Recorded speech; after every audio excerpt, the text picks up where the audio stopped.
Hello guys, welcome back to my channel. और आज हम रिवाइज करेंगे यूटिलाइजेशन ऑफ इलेक्ट्रिकल एनर्जी। ठीक है,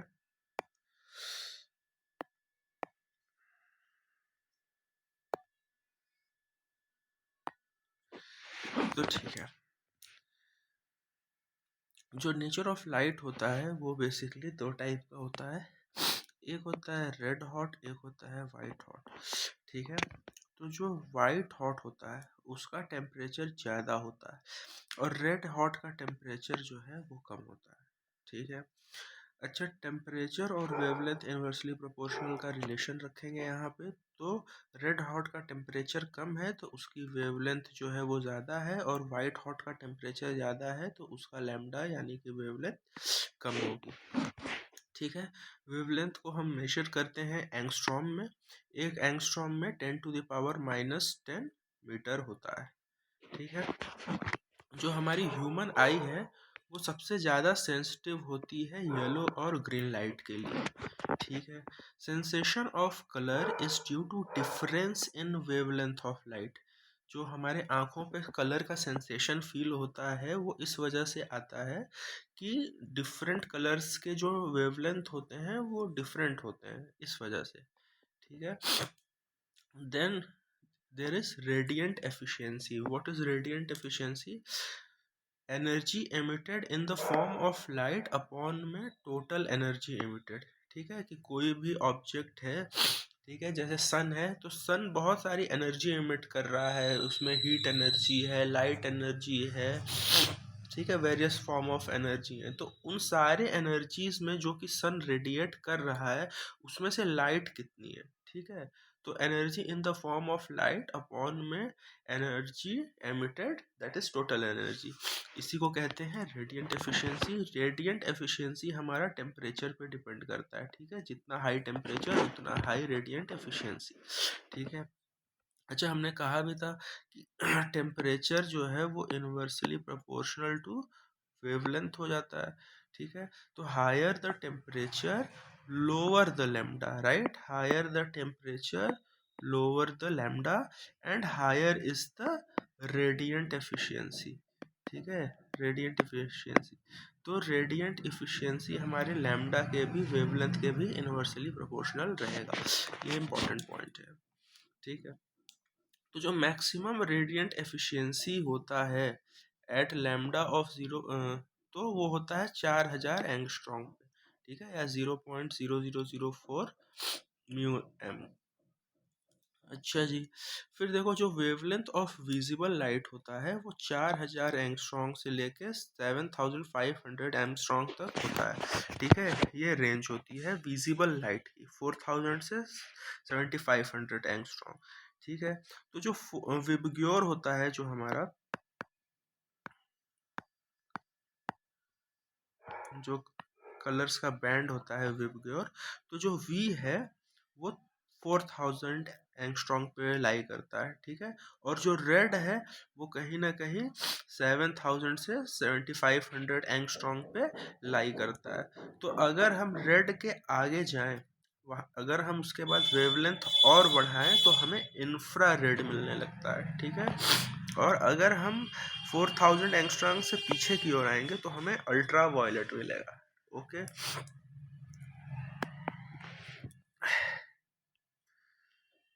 अब देखते हैं आँखों की जो सेंसिटिविटी होती है वो होती है अबाउट 5500 एंगस्ट्रॉम पे, और ये होती है येलो ग्रीन लाइट के लिए। ठीक है, जो सबसे ग्रेटेस्ट सेंसिटिविटी होती है वो 5500 एंगस्ट्रॉम पे होती है येलो और ग्रीन लाइट के लिए। Blue and red can not be seen under dim illumination. ठीक है, अगर इल्यूमिनेशन बहुत डिम है, बहुत कम है, तो उसमें हम ब्लू और रेड को नहीं देख पाएंगे। ठीक है, और sensitivity of eye to yellow and green radiation is taken as unity और 100%। ठीक है, अब हमको देखना है difference between light and illumination.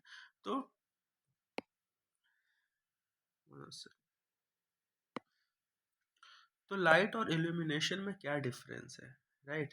Light क्या है, कॉज है। ठीक है, और इल्यूमिनेशन जो होता है वो इफेक्ट होता है।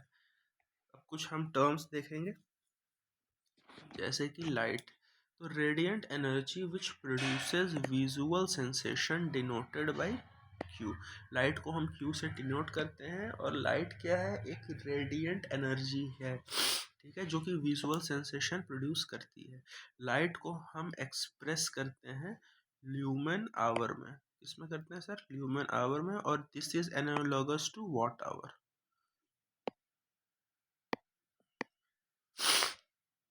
फिर आता है ल्यूमिनस फ्लक्स, जिसको हम एफ से डिनोट करते हैं। Total quantity of light energy emitted पर सेकेंड, ठीक है, एक सेकेंड में कितनी लाइट एनर्जी एमिट हो रही है, उसी को हम कह देते हैं ल्यूमिनस फ्लक्स, ठीक है। ल्यूमिनस फ्लक्स की जो यूनिट होती है वो होती है ल्यूमेन और कैंडेला स्ट्रेडियन, ठीक है। आगे देखते हैं ल्यूमिनस फ्लक्स क्या किस चीज़ में हेल्प करता है। तो ये हेल्प करता है आउटपुट को स्पेसिफाई करने में और एफिशिएंसी बताने में ल्यूमिनस फ्लक्स का रोल होता है। इसकी यूनिट क्या होती है, ल्यूमेन। ल्यूमिनस फ्लक्स की यूनिट इज ल्यूमेन और कैंडेला स्टेरेडियन।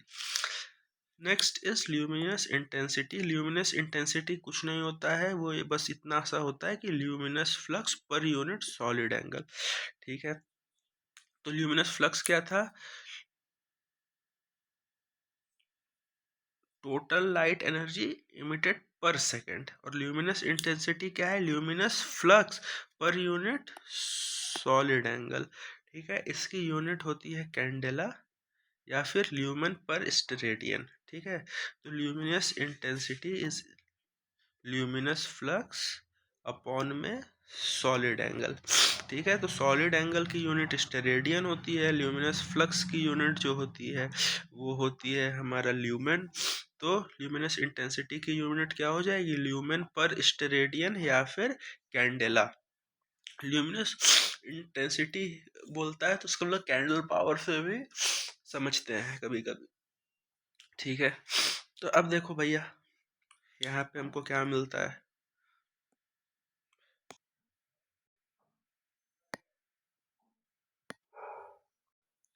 ठीक है। Here we will see the definition of candela. ये क्या था, हाँ ये भी था कि 1 foot candle is equal to 1 lumen per feet square and it is equal to 10.76 lux, right. तो यूनिट क्या होती है इल्यूमिनेशन की, lumen per metre square, lux, metre candle, foot candle etcetera. What is candela, 1/60th of luminous intensity per centimeter square of a black body radiator at temperature of solidification of platinum at 2043 Kelvin, ठीक है। किसी भी luminous intensity पर centimetre square का 1/60 होता है, और solid platinum के सॉलिडिफिकेशन का जो टेम्परेचर हम करते हैं वो रहता है 2043 केल्विन, ठीक है। Now next is mean horizontal candle power, ठीक है। तो mean of candle powers in all direction in horizontal plane.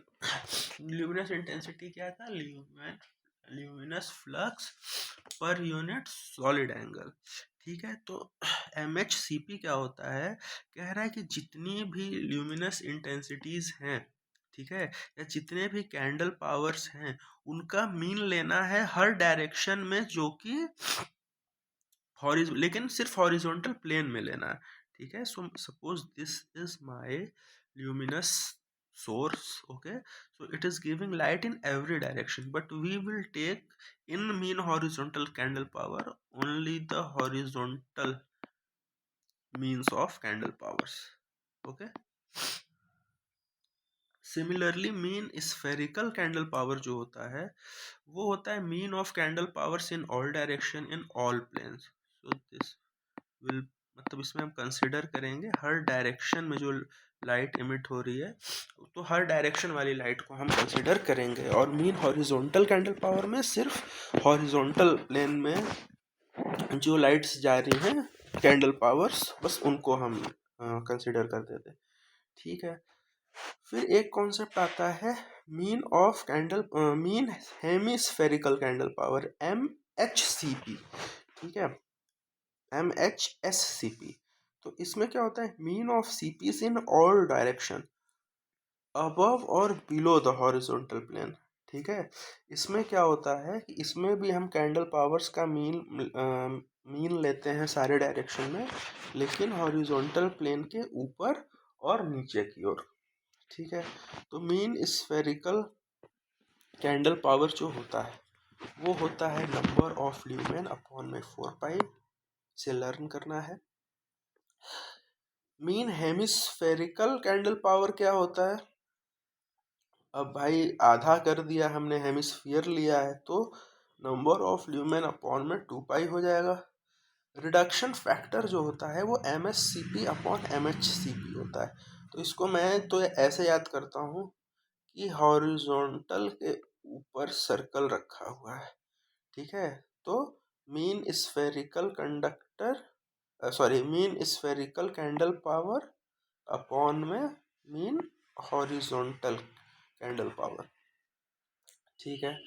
फिर आता है lamp efficiency. So what is lamp efficiency? It is the ratio of luminous flux to power input, ठीक है। और इसकी यूनिट होती है lumen per what,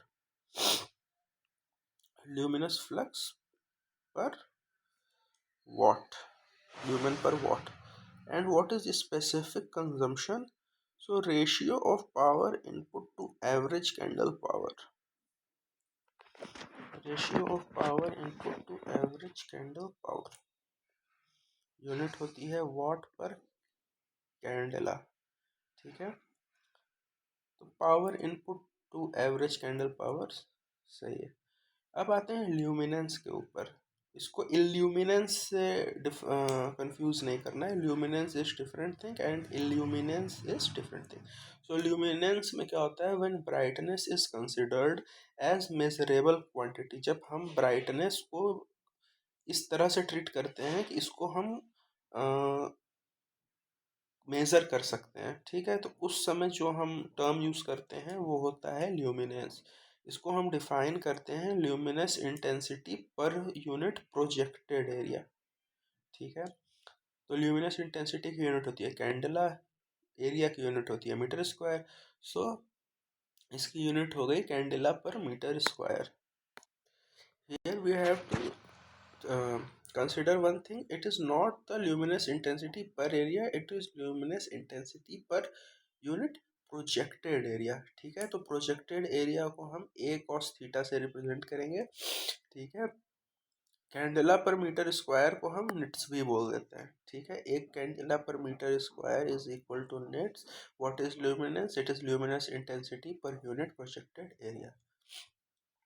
knit is defined as candela per square metre, ठीक है, candela per square metre. Other unit of luminance are candela per centimetre square. तो अगर हम प्रोजेक्टेड एरिया को सेंटीमीटर में लेंगे तो निट्स जो है हमारा वो स्टिल्ब हो जाएगा, ठीक है। और अगर हम लैम्बर्ट की बात करें तो वो हो जाता है ल्यूमेन पर सेंटीमीटर स्क्वायर। फुट लैम्बर्ट की बात करें तो ल्यूमेन पर फीट स्क्वायर। अच्छा, आँखों में जो प्यूपिल होती है, ठीक है, उसको कंट्रोल कौन करता है? उसका ओपनिंग और क्लोजिंग को वो इरिस करता है, आइरिस करता है, ठीक है। स्पेस टू हाइट रेशियो क्या होता है? Horizontal distance between adjacent lamp, दो लैम्प्स के बीच की हॉरिजॉन्टल डिस्टेंस अपॉन में mounting height of lamps above working plane, ठीक है, ये हो जाता है। व्हाट इज यूटिलाइजेशन फैक्टर और कोएफिशिएंट ऑफ यूटिलाइजेशन?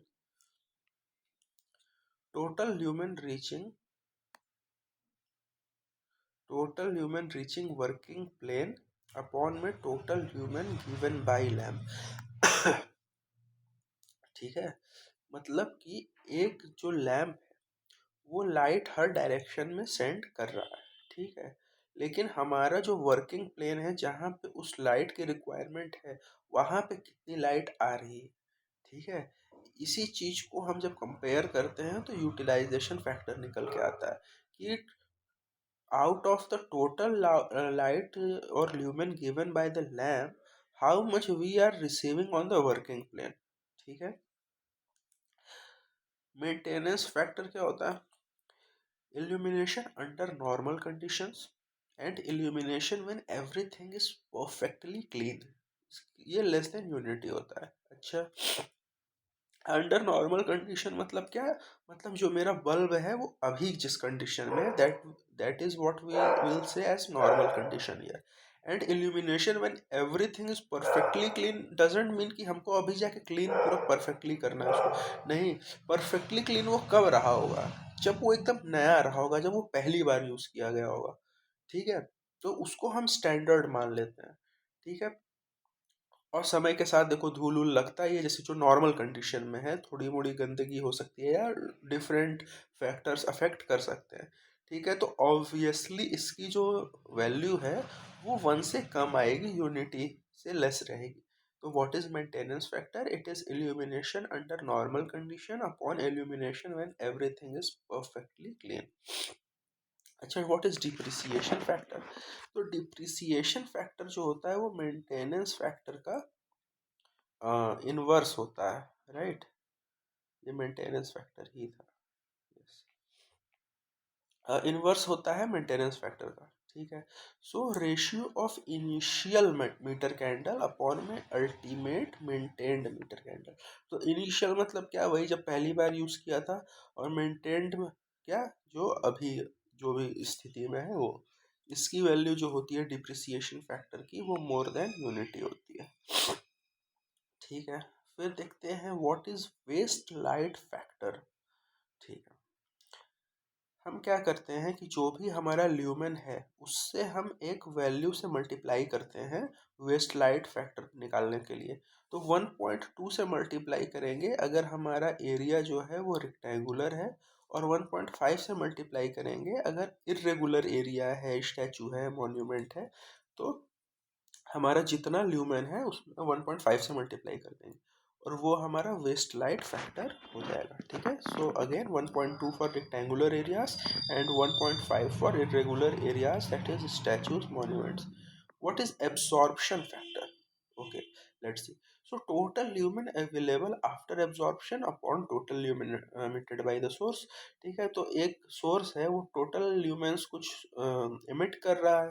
ठीक है, फिर वो मेरा वर्किंग प्लेन पे आके गिर भी रहा है। वर्किंग प्लेन ने उसको एब्जॉर्ब भी कर लिया, जितना यूज़ करना था उसने यूज़ कर लिया।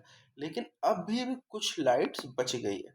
ठीक है, तो वो जितनी लाइट बची है, ठीक है, उसका ही हम टोटल ल्यूमेन से जब डिवाइड कर देते हैं तो हमको मिलता है एब्सॉर्प्शन फैक्टर।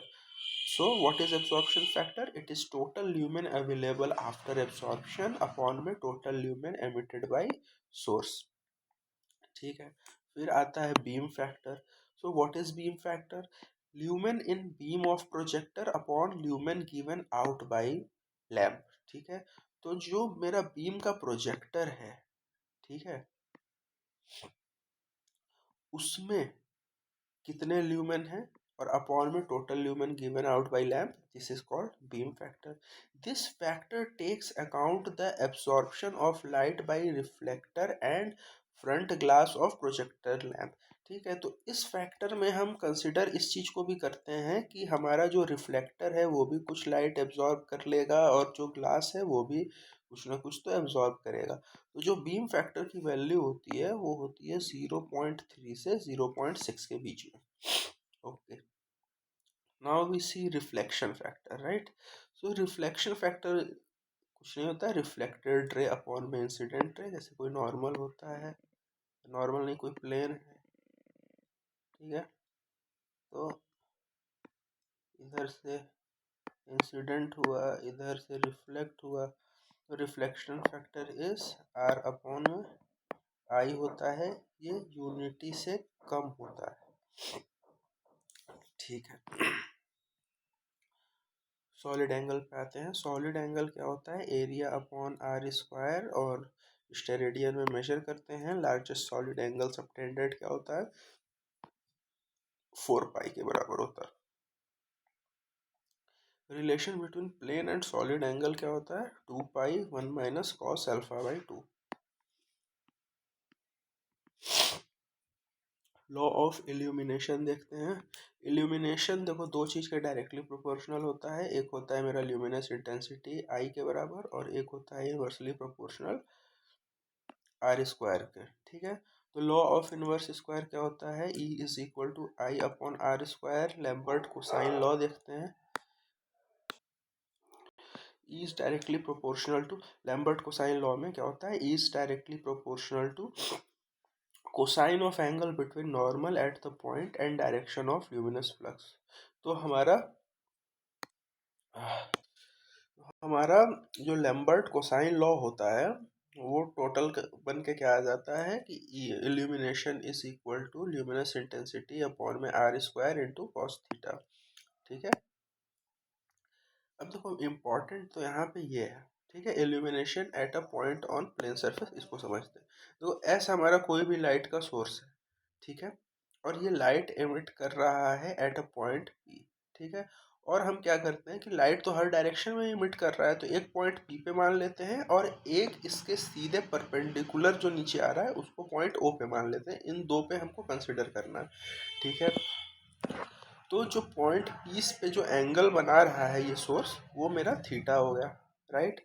और पी और एस के बीच की दूरी को हमने आर ले लिया है और जो मेरा परपेंडिकुलर डिस्टेंस है उसको मैंने एच माना हुआ है।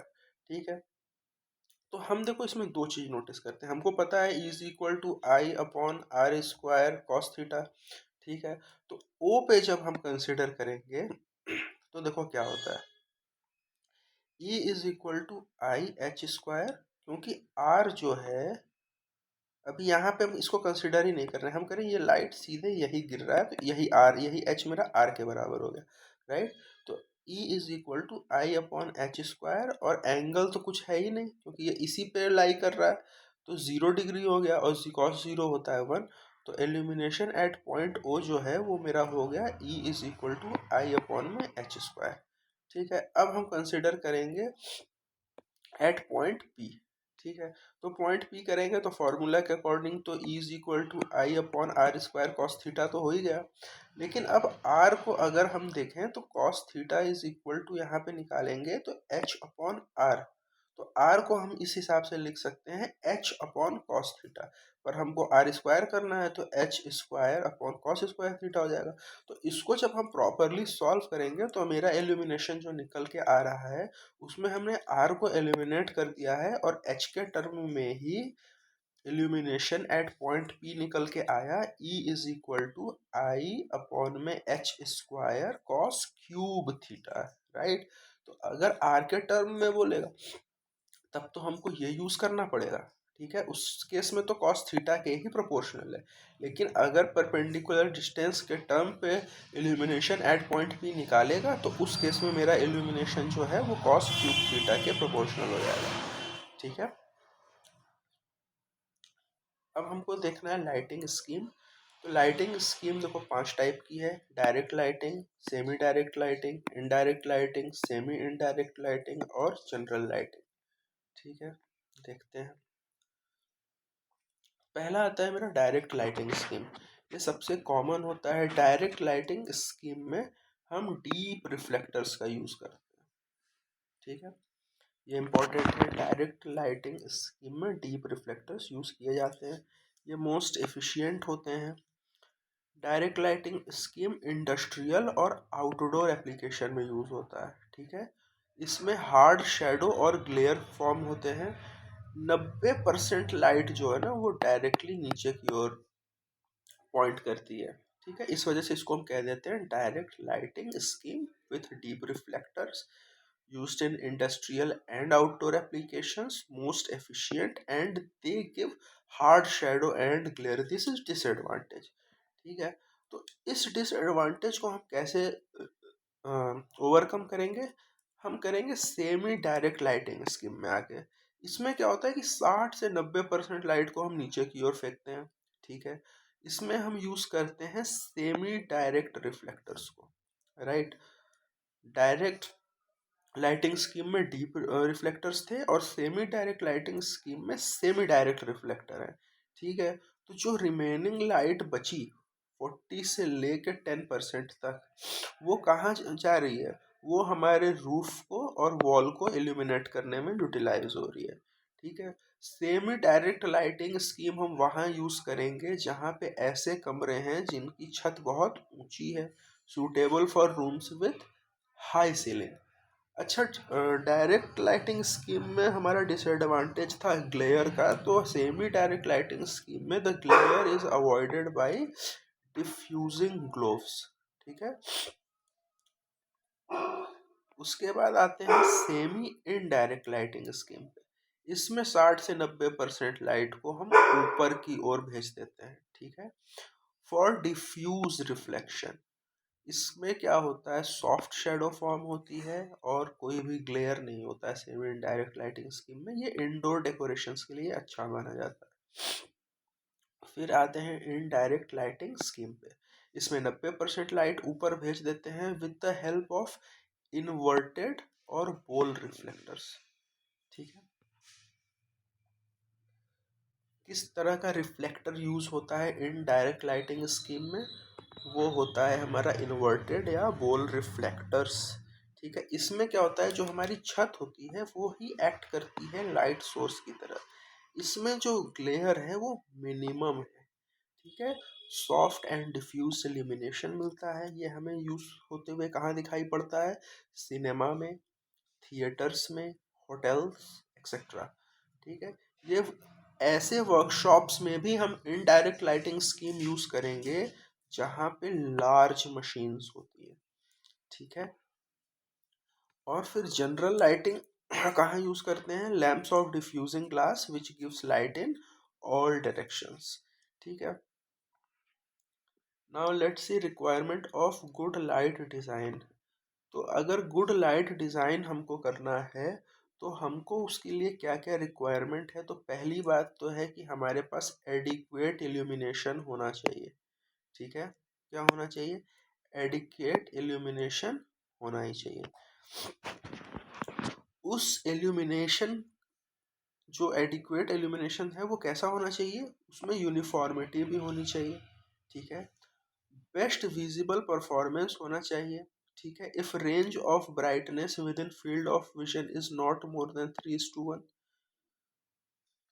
और ये अचीव किया जा सकता है by using general lighting. Colour of light, बिल्कुल shadows and glares, colour of light होना चाहिए। शेडो एंड ग्लेयर्स मतलब कि कलर ऑफ लाइट से मतलब था कि हमको अप्रोप्रिएट कलर यूज करना है। ठीक है, जैसे अब दीवालों का कलर ऐसा नहीं होना चाहिए जो हमारी आंखों को चुभे, so we will prefer light coloured walls, right? So everything is based upon the things we are choosing while designing the lighting scheme for anything. ठीक है, शेडोज एंड ग्लेयर्स, तो शेडोज एंड ग्लेयर्स मिनिमम होने चाहिए। माउंटिंग हाइट सही होनी चाहिए कि पूरा कमरा इल्यूमिनेट हो सके। ठीक है, luminaries should be as close to the ceiling except semi direct and indirect lighting। तो जो हमारे लाइट्स हैं, जो मेरे बल्ब्स हैं या जो भी हम सोर्स यूज़ कर रहे हैं, वो छत के ज़्यादा से ज़्यादा करीब होना चाहिए। ठीक है, एक्सेप्ट सेमी डायरेक्ट और इनडायरेक्ट लाइटिंग में। ठीक है, सेमी डायरेक्ट और इनडायरेक्ट में थोड़ा सा ज़्यादा नीचे होते हैं छत से, अदरवाइज बाकी सब में छत से पास से होने चाहिए। डिस्टेंस बिटवीन लिमिनरी एंड फ्लोर, तो बल्ब और जमीन के बीच में कम से कम 2.5 मीटर की एटलीस्ट डिस्टेंस तो होनी ही होनी चाहिए। ओके सर, अब हम देखते हैं इल्यूमिनेशन लेवल। तो इसको क्या है, गराज जो है वो 70 लक्स की रिक्वायरमेंट रखता है भाई, कि गराज में कम से कम 70 लक्स की लाइट हमें होनी चाहिए। ठीक है, उसके बाद देखो कुछ मैंने यहाँ पे मेरे सर ने कुछ बनाए थे ऐसे ही ट्रिक्स टाइप के, वो देखते हैं। तो पहला देखो इसको कैसे लर्न करना है। पहले 70 लक्स तो गराज हो गया, उसके बाद देखो हम एक 100 लक्स पढ़ेंगे, फिर 150 लक्स पढ़ना है, असेंडिंग ऑर्डर में चल रहा है। ठीक है, फिर उसके बाद 200 लक्स पढ़ेंगे, फिर हम पढ़ेंगे 300 लक्स, फिर सीधे 700 लक्स। ठीक है, तो पहले तो ये है कि इसको याद करने से क्या है कि असेंडिंग ऑर्डर में ही सब चीज़ हमें याद कर सकते हैं। ठीक है, तो पहला है बेक्श, BEGSH, इसको जो भी नाम से आपको याद करना है, मैं तो बेक्श ही से करके याद करता हूँ। तो B is for bathroom, E is for entrance, G is for game and recreation room, S is for सीढ़ी stairs, and H is for hallway. तो इन पांचों जगह पे 100 लक्स की रिक्वायरमेंट रहती है। ठीक है जी, फिर उसके बाद खाना वाना खाना है जी, तो 150 लक्स की रिक्वायरमेंट हो गई हमारी उधर। ठीक है, डाइनिंग रूम के लिए 150 लक्स की रिक्वायरमेंट होती है। फिर जैसे आयरन मैन ने नहीं बोला था वी लव यू 3000 टाइप्स, तो उसी तरह वी लव 200 किड्स। ठीक है, तो 200 इज फॉर 200 लक्स, कोई यहाँ पे लोड ही नहीं लेना है। W is for workshop, L is for laundry, K is for kitchen, and D is for dressing tables और बेड हेड्स। राइट, तो इसमें वी लव 200 किड्स में 200 lux for workshop, laundry, kitchen and dressing tables और bed heads. फिर उसके बाद आता है बीबी के स्टॉल। ठीक है, ये एक दुकान है, जैसे बीबी की वाइन्स है तो यहाँ पे बीबी का स्टॉल है। ठीक है, तो B is for bedroom general. ठीक है, यहाँ पे देखो बेड हेड्स था। ठीक है, और यहाँ का जो बेक्स का बी था वो बाथरूम था। बाथरूम में 100 लक्स चाहिए, लेकिन बेडरूम में 300 लक्स चाहिए। ठीक है, तो कंफ्यूज नहीं करना। फिर another B is for bathroom mirror. ठीक है, फिर देखते हैं बाथरूम में 100 लक्स चाहिए, लेकिन बाथरूम का जहाँ पे मिरर है वहाँ पे 300 लक्स चाहिए। ठीक है, के इज फॉर किचन सिंक। ठीक है, तो किचन में हमको 200 लक्स चाहिए, लेकिन किचन सिंक पे हमको 300 लक्स चाहिए। ठीक है, these are the small things which we need to look upon. ठीक है, उसी तरह स्टडी पे भी 300 लक्स चाहिए, टेबल गेम्स पे 300 लक्स चाहिए। ठीक है, मतलब नॉर्मल गेम्स और रिक्रिएशन रूम में तो 100 लक्स चाहिए, लेकिन अगर आपको टेबल गेम्स खेलना है, आपको टेबल टेनिस खेलना है, ठीक है, तो आपको 300 लक्स चाहिए। और लिविंग रूम में भी 300 लक्स होना चाहिए। ठीक है, अगर आपको सिलाई करनी है तो आपको भाई ज़्यादा लाइट की ज़रूरत है, आपको 700 लक्स की रिक्वायरमेंट है। और जो प्रूफ रीडिंग है वो लिविंग रूम से ज़्यादा लक्स की रिक्वायरमेंट रखता है। तो लिविंग रूम तो 300 लक्स की रिक्वायरमेंट रख रहा है, तो प्रूफ रीडिंग हाई होगा उसके तुलना में। अब ये भी देख लेते हैं कि रोड एल्यूमिनेशन लेवल भी इम्पोर्टेंट है, हल्का सा समझने के पॉइंट ऑफ व्यू से। तो अगर मेरा जो ट्रैफिक का रूट है वो बहुत फास्ट है, क्या है, फास्ट है, तो वो 30 लक्स की रिक्वायरमेंट रोड पे रहेगी रहेगी। ठीक है, जो शहर का मेन सिटी स्ट्रीट है उस पर 15 लक्स की रिक्वायरमेंट है। अगर कोई शॉपिंग स्ट्रीट है या सेकेंडरी राउट है उस पर 8 लक्स की रिक्वायरमेंट है। और secondary road with light traffic, जिस पे ट्रैफिक कम है, वो 4 लक्स में भी काम अपना हो जाता है बॉस। ठीक है,